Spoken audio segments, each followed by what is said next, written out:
Alright folks, Urban Sentinel here, and this video is about The Purge. Not directly related to the movie series, but stick with me and you'll see what I mean. For my regular subscribers, you guys know what you're doing. I see it in the comments, we talk back and forth. You've got everything lined up and you're ready to go. For any of you new viewers, anyone new to the channel, any new potential subscribers, just listen and I'm going to give you a couple of tips and you'll see what I'm talking about. Now, as a whole, the world is in a general state of chaos, but we're going to focus on the US. Right now, everything is kind of on a teeter-totter, sort of balancing, going back and forth. Is it going to fall this way? Is it going to fall that way? No one really knows. Individual areas each have their own sort of hot button point that gets pushed, but all the areas are merging and blending together, coalescing and building up together. So as an example, cost of fuel. Cost of fuel has gone up. Now, with that being said, people are spending more and with that getting less than what they used to.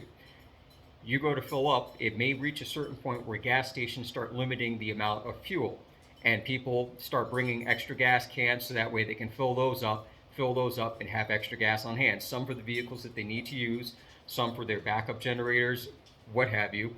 But what you're going to see is an increase in people getting robbed at those gas stations for that fuel.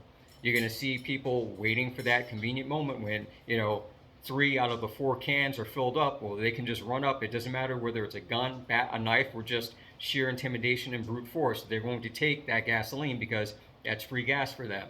You're going to see situations where the cost of food has been going up. People are spending a lot more and getting a lot less in return for the food. Grocery stores and retail stores that sell food, they still see shoplifting. They are still seeing an increase. But again, what you're going to start seeing is once people have paid for their groceries and they're out in the parking lot, that's where they're going to get attacked. So you're going to see an increase in attacks out in those areas because once again, the convenience of someone has done the shopping for the thief, so it's just easier for them. You're going to see a lot more motorcycle and moped and motor scooter bicycle thefts because again, it's a quick turnaround item. It may not necessarily be that the thief is stealing it so they can ride it. It may simply be because they know a guy who knows a guy who will pay them cash for the bike and they're going to take it. You have situations where you're going to see a lot of trespassing and home burglaries, people breaking in, going into the tool shed, going into the garage, breaking into the work truck on the weekend that you went away to go visit your relatives or something. Again, it comes down to they're looking at all of their options as criminals on what they can do and what they can get away with.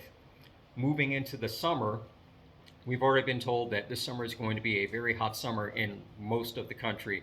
Heat waves, humidity, things like that. The West is still under drought conditions, lowering the water level to a lot of the hydroelectric plants, lowering the water availability to a lot of the farmers and a lot of the agricultural needs and the livestock as well. Out here in the East Coast, we can expect thunderstorms and hurricanes as well to cause problems as well. Power companies have said that they will be implementing rolling blackouts in some areas in different parts of the region to maintain power stability for when people are using the AC. So basically, because it's hot and humid and you turn the AC on, we're going to cut the power down, make you suffer for a while, get you agitated, send you outside, and then the summer starts heating up and people start getting angry and crime starts occurring. Because in many cases, people don't have other places to go. And in a lot of cases, the criminals that used to have to walk around looking for victims, now the victims are all just coming out onto the streets for them. And in some cases, if they know if everyone's outside, no one's back inside the apartments and in the houses, so that's an opportunity one more time for them to commit an act of crime. You're going to see the levels of violence start to increase during the summer because of all those little conditions that sort of merge together until it builds up and reaches that breaking point and it goes over the edge.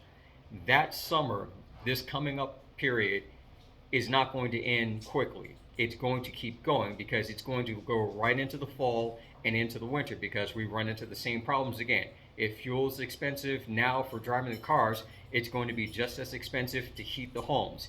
If power is wishy-washy when it comes to ACs, it's going to be in the same condition when it comes to the electric heaters. So everything that occurs now in the summertime is still going to occur in the wintertime and it's going to drag on. So it's not simply a matter of 2 months of a potential hot and heated summer and then everything's fine afterwards. It's the 2 months of the summer and wherever it peaks at, that's where it's going to level off and carry on straight through from September, October, November, and through December, on top of any external factors that happen. So, not even touching off on anything that may occur with China and Taiwan and US involvement, or anything that may occur with right now Russia, Ukraine, and NATO involvement. All those outside factors then add on top of that, straining and stressing all those different areas domestically, building it up again. So, with that being said, as preppers, we understand that we are responsible for ourselves and for our actions, and so we plan accordingly. And if you're new to prepping, you're new to this channel, and this is something you're looking at, this one, I'm just going over the basics. Have your bug out bag ready, have your plans ready, have your first aid, your food, have any of your legal means of self-defense. And I know that there are a lot of channels that, people comment that, well, when anarchy happens, there are no rules. True. The day that anarchy happens, there are no rules. But the day before that, you can still be arrested. So plan accordingly and keep everything that you're doing within legal means, because that's the last thing you want, is to actually be arrested, have your items confiscated, and then the next day the purge happens and you're SOL because you got yourself locked up and everything taken away. Look at how you may defend yourself, protect yourself in your home if you choose to bug in. Some people don't have the physical capability to throw on a backpack and take off, 5, 10, 15 miles. Some people don't have any place to go, irregardless. They have no other location, so they are where they're at. So look at what you can do to defend yourself and keep yourself safe within those means. If you are effectively, riding solo by yourself, it's going to be a lot more difficult for you. Even if you don't necessarily have a mutual assistance group, if you've got one or two people that are on the same track as you, that are, reliable to the extent that you can all agree upon a few things, they can be a fallback situation. That it's one of those cases where if this happens, I'll come to you and you can help me with this and I'll help you out with that. Or if this occurs and you try to get a hold of me, if I'm not here, I'll meet you over at this location. It may just simply be to have a friendly face to touch base with first before you move on to your next plan of action. But again, it still comes down to you got to have those plans and you got to be willing to stay fluid within them, because you may be changing them very quickly on the fly. Knowing that the summer right now, potentially without any other provocation, is going to be a tumultuous situation because people aren't happy already. And there's really no immediate relief on the horizon that people feel is tangible that is going to actually do something significant. We can expect that there will be places and hotspots heating up and going into large-scale sections of violence and perhaps even riots and looting, depending upon how far it goes. But that, as I said before, is going to spread. It's going to sort of merge and coalesce with other areas. So those areas where people say, well, that never happens here, or, we don't have that type of crime. Yeah, sure. In the early 2000s and the 90s and the 80s, maybe. But nowadays, it can happen anywhere. It can happen at any time, because you find, surprisingly, a lot of the places that have the worst types of crimes are always those places where that doesn't happen here, or we don't get that type of crime, because they're unprepared and they're not in the mind state to understand that it can happen, and sooner or later your number is up and it will happen.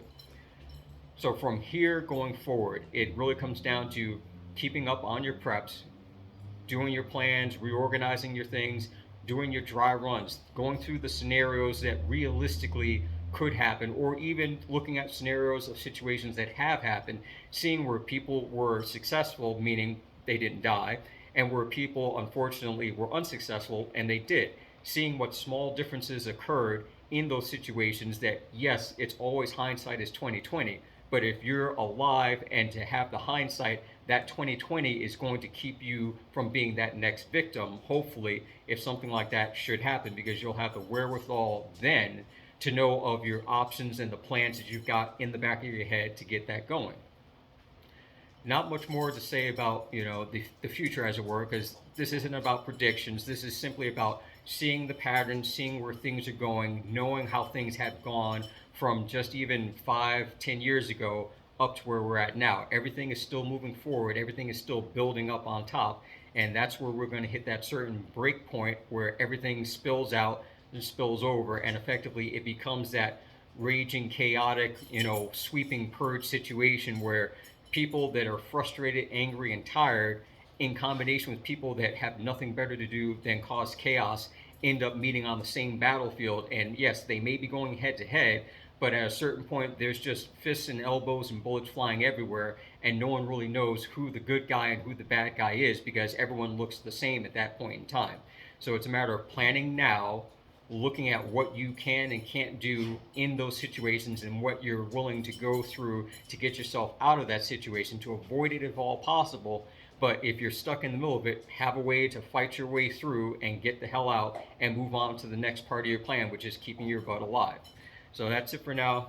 I'll catch you guys in the next one.